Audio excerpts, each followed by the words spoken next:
സ്വപ്നസ്ഖലനം എന്നുള്ളത് അതുകൊണ്ട് നോമ്പ് മുറിയുമോ?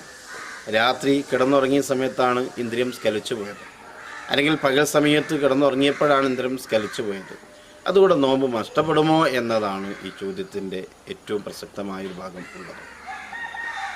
എന്നാൽ അവിടെ നമ്മൾ മനസ്സിലാക്കേണ്ടത് നമ്മുടെ പ്രവർത്തനം കൊണ്ട് സ്ഖലനമുണ്ടായാലേ നോമ്പ് മുറിയുന്നു. നമ്മൾ അനാവശ്യമായ വികാരങ്ങൾ നമ്മുടെ മനസ്സിൽ വരികയും ആ വികാരങ്ങളിലേക്ക് മുഴുകിക്കൊണ്ട് നമുക്ക് സ്ഖലനമുണ്ടായാൽ അത് നോമ്പ് ബാത്തിലായിപ്പോകും. ഇത്ര വികാരമുണ്ടാകുന്ന പ്രവർത്തനങ്ങളിൽ നിന്ന് മാറി നിൽക്കുകയാണല്ലോ വേണ്ടത്. അതേസമയത്ത് ഉറക്കിലൂടെ ഉണ്ടാകുന്നത് നമ്മുടെ പ്രവർത്തനം കൊണ്ടല്ല. ഉറക്കിലൊരു പക്ഷേ നമ്മൾ പലതും കാണുന്നുണ്ടാവും, പലതും കണ്ടിട്ടായിരിക്കും സ്ഖലിച്ചിട്ടുണ്ടാവുക. എന്നാൽ തന്നെയും ഉറക്കം എന്നുള്ളത് നമ്മുടെ പ്രവർത്തനത്തിൽ പെടുന്നതല്ല. ഉറക്കിന് ശേഷം ഉണ്ടാകുന്ന വിഷയങ്ങൾ നമ്മുടെ അധീനതയിൽ പെടുന്നതല്ലല്ലോ, നമുക്ക് നിയന്ത്രിക്കാൻ കഴിയുന്നില്ല. സ്വന്തം പ്രവർത്തനം കൊണ്ട് സ്ഖലനമുണ്ടായാലാണല്ലോ നോമ്പ് മുറിയുക. എന്നാൽ സ്വപ്നസ്ഖലനം സ്വന്തം പ്രവർത്തനം കൊണ്ടല്ല.